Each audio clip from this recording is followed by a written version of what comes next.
Good morning, students. Beta, in the motion chapter, 9th class,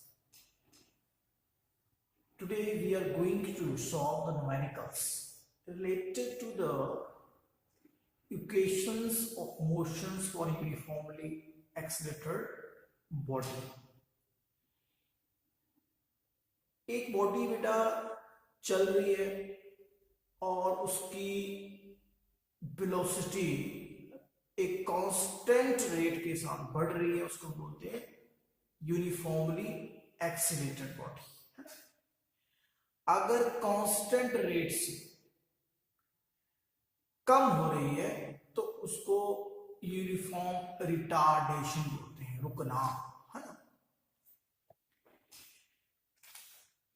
उससे related कोई भी चीज हमने निकालनी हो कि अब कितनी कुछ टाइम के बाद कितनी वेलोसिटी हो जाएगी, कितनी डिस्टेंस वो ट्रेवल करेगा कुछ टाइम के बाद, वगैरह वगैरह। तो ये तीन इक्वेशंस ऑफ मोशन है जो यूज होती हैं।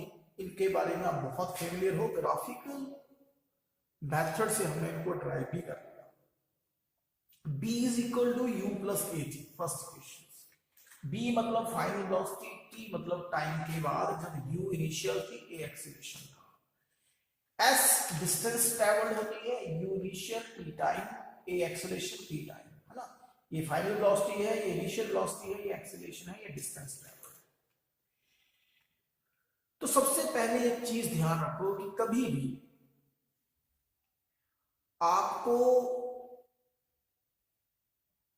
इस तरह का कोई क्वेश्चन आता है एक्सीलरेशन वाला, तो आपने ये तीनों इक्वेशन साइड में लिख लेनी है। लिखने से ये फायदा होगा कि हमें क्या दिया है और क्या निकालना है, इन इक्वेशंस पे हम इमेजिन करके पुट करके देख सकते हैं कि कौन सी इक्वेशन जो है वो अननोन चीज को निकालने वाली है। ठीक, जैसे कि पहला क्वेश्चन है, ये आपके सामने मैं डिस्प्ले कर रहा हूं उसको। इस क्वेश्चन में ये पूछा गया है, ये थोड़ा सा डिफरेंट है। A body starting from rest moves along a straight line. एक बॉडी रेस्ट से स्टार्ट होती है, इसका मतलब उसकी इनिशियल वेलोसिटी u कितनी हो गई, 0, और वो सीधी चलती है। तो क्या होगा, सीधी चलने से क्या होगा, स्पीड और वेलोसिटी एक ही चीज हो गई। वो कांस्टेंट एक्सीलरेशन से चलती है। Draw the corresponding speed time graph. कभी भी बॉडी एक्सीलरेट होती है, उसकी स्पीड चेंज होती है, तो आपको डिस्टेंस और वेलोसिटी का टाइम ग्राफ, ठीक है, डिस्टेंस और टाइम का, डिस्टेंस और वेलोसिटी का। ओके, अब आप देखो इन तीनों इक्वेशन ऑफ मोशन में वेलोसिटी और डिस्टेंस कहां कहां, ये क्या है, एक यहां है, ठीक है। डिस्टेंस और वेलोसिटी के बीच में ग्राफ है।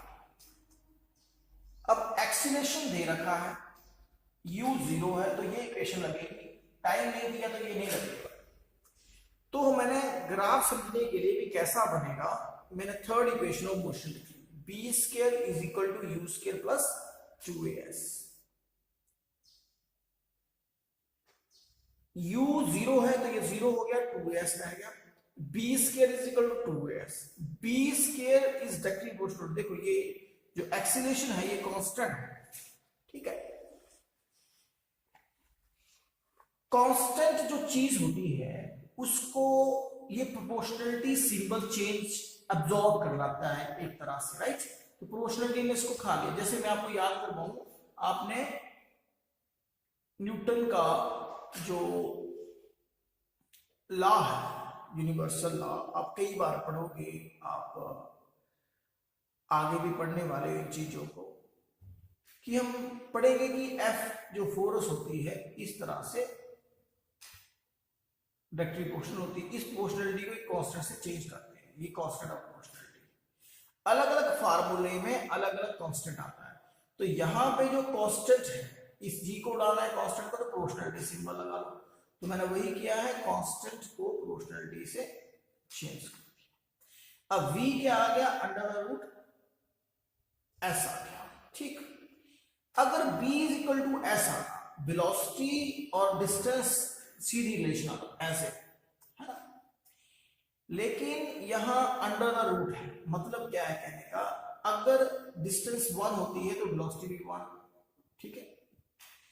अगर डिस्टेंस 2 होती है तो वेलोसिटी 2 नहीं होती, वो थोड़ी सी कम होती है, तो सीधी लाइन में थोड़ा सा नीचे आएगा, right, 1.414, you know. So this is the graph, velocity here, distance here, and this type of graph cases. समझा रहे बेटा कैसे हुआ ये सीधी लाइन में b और s में डायरेक्ट रेशियो होगा, लेकिन अब b कम स्पीड से बढ़ेगा एज कंपेयर टू s, तो इस तरह से ग्राफ होगा, okay.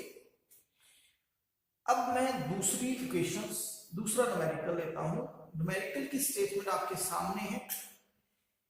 A racing car has an uniform acceleration of 5 metre पर सेकंड स्क्वायर, ठीक है। सबसे पहले जो आपको चीज दी हुई है वो आपने लिखी, गिवन, ध्यान रखो कभी भी न्यूमेरिकल करना है गिवन लिखो, गिवन एक्सेलरेशन इज 5 मीटर पर सेकंड स्क्वायर, रेसिंग कार है, ठीक है।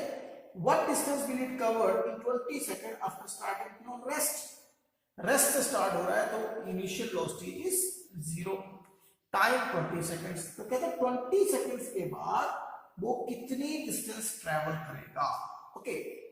अब देखो डिस्टेंस निकाल लें, ट्रैवल, देखो ये इक्वेशन तो लगने वाली है, या तो ये लगेगी या तो ये लगेगी। अब देखते हैं कौन सी लग सकती है। ये चीज जो है ये इनिशियल वेलोसिटी दे रखी है, फाइनल वेलोसिटी नहीं पता, एक्सीलरेशन दे रखा है, और डिस्टेंस जो है वो निकालना है। तो दो अननोन हो गए, एक फाइनल वेलोसिटी, एक डिस्टेंस, तो ये इक्वेशन नहीं लगेगी। इसमें एक ये अननोन है, ये दिया है, टाइम दिया है, एक्सीलरेशन दिया, तो दूसरी इक्वेशन लगी, तो मैंने वही लगा दी। समझ रहे बेटा कैसे हो रहा है। हम तीनों इक्वेशंस को लिख लेंगे और इन इक्वेशन में नॉन चीजें पुट करने के बाद देखेंगे कि एक अननोन बचे जो हमें चाहिए, है ना। तो अननोन जिसमें एक ही बचेगा वो इक्वेशन हम लगा दिया करें। s equal to ut plus half A T square, initial velocity is 0, लिख दिया, half acceleration is 5 and t time 20 seconds, तो 20 का स्क्वायर बन गया, राइट। 1/2 5 20 20 20 into 20, इसने इसको कट कर दिया बेटा, ये 1000 मीटर आ गया। तो ये क्या कह रहा है, ये कह रहा है कि अगर हमारी कार रेस्ट से चल के 5 मीटर पर सेकंड स्क्वायर के एक्सीलरेशन से चलती है, तो 20 सेकंड जब वो चलेगी तो वो 1000 मीटर डिस्टेंस ट्रेवल कर लेगी। अब थर्ड क्वेश्चन देखते हैं। कहता है brakes apply to a car, एक कार को ब्रेक्स लगाई, produce uniform retardation of 90 centimetre per second square. देखो रिटार्डेशन दिया हुआ है, retardation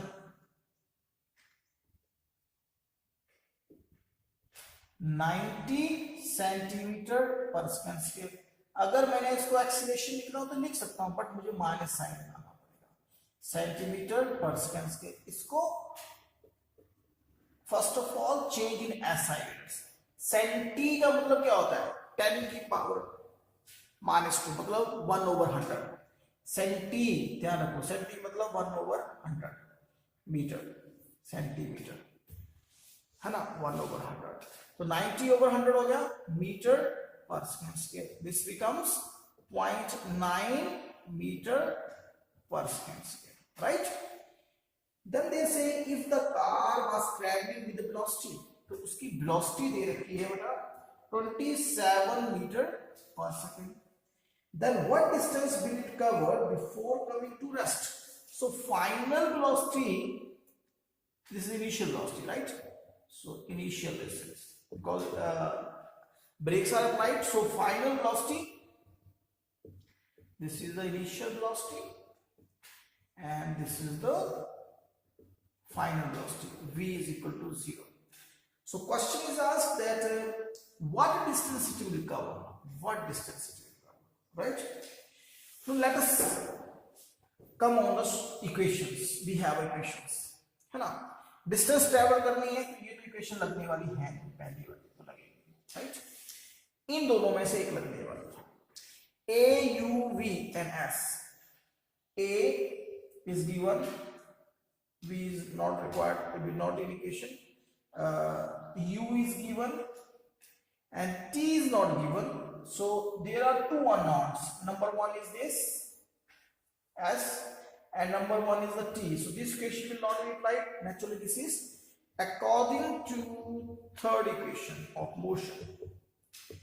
Third equation of motion. V square is equal to U square plus 2AS. Okay, beta. So what is the final velocity if the car is coming to. Now see, we have to find out S. So bring it here and it will become S is equal to V square minus U square over 2A. Right? Final velocity is 0. Initial is 27. 27 का square into 2 into 5. Okay, beta. So when you will multiply, then acceleration, sorry, it is 0.9. It is 0.9. When you will do the calculations, then you will find that this can be done here 10 and this can be done here this way, and this is multiplications and it is 405 meters. What it is saying that when a car will move and brake are applied on it with this much retardations, then it will come to rest after 405 meters if its initial velocity is 25 meters per second. Okay, beta. So question number 4 I am taking. This is very interesting question. A bullet is fired on a ball with a velocity of 10 meters per second. A bullet je ye दीवार पे 100 meter per second की speed देना, मतलब means initial velocity that is U is 100 meter per second. If the bullet stops at a depth of 10, when it enters and it travels 10 centimeter per 10 centimeter. So the distance traveled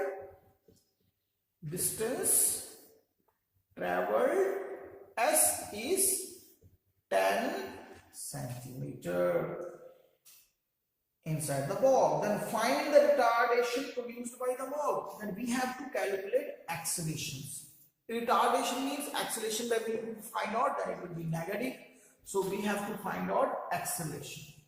Acceleration is the question. Acceleration is the question mark. Okay. Now again we have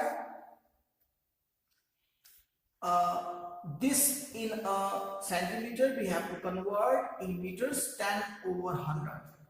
This becomes 0.1 meter. Okay, beta. Now see, U, S and A. U, S and A. T is not there. So we can apply third equation again using third equation of motion. V square is equal to U square plus 2S. बस बेटे decide करना है सबसे पहले तुसी भी केड़ी equations असी यूज करनी. ये देखो कह रहा कि बुलेट जे इतनी चली जाती है तो फाइनल वेलोसिटी कितनी होगी, जीरो होगी ना. और बुलेट का इथे जाके दीवार च रुक जाती है ना, फाइनल वेलोसिटी जीरो. ये तो जीरो है. इनिशियल कितनी वेलोसिटी नाल चल रहा है, 100 दे नाल, 100 का स्क्वायर प्लस 2AS, 2 और A निकालना है और डिस्टेंस ऑफ 0.1 कर देता है. सानू ए एक्सेलरेशन निकालना है एक तरह से. चलो फिलहाल असि फार्मूला ही बना लेते हैं. इस तरह का एक्सेलरेशन निकालना है, इन इधर लेके A is V square minus U square over 2S. This is the 0 minus 100 का square, 100 into 100 over 2 into 0.1. 0.1 means 1 over 10. 1/10, then this becomes -5,000 meter acceleration per second square. So minus sign is just saying that this is a retardation. The question is asked about retardation, so we will say retardation is 50,000 meter per second. अगर acceleration लिखना होगा फिर minus sign लगाऊंगा, ठीक है। देखो बेटा, minus अपने आप कह रहे हैं रुक रही है चीज, रिटार्डेशन अपने आप कह रहे हैं रुक रही है चीज, माइनस लगाना दी लोड नहीं। तो एक्स के दोनों चीजें एक कोई चीज नहीं, रिटार्डेशन लिखोगे तो माइनस लोड नहीं, एक्सीलरेशन लिखोगे तो माइनस दी लोड है। तो ये बड़ा इंटरेस्टिंग दा क्वेश्चन सी कि एक बुलेट फायर की और उस बुलेट जाके दीवार दे विच 10 सेंटीमीटर जाके रुक गई, ਤੁਹਾਨੂੰ ਦੱਸਣਾ ਕਿਤਨਾ ਉਹਦੇ ਵਿੱਚ ਐਕਸੀਲरेशन ਰਿਟਾਰडेशन आया। इस तरह करके ਤੁਸੀਂ कर सकते हो बेटा।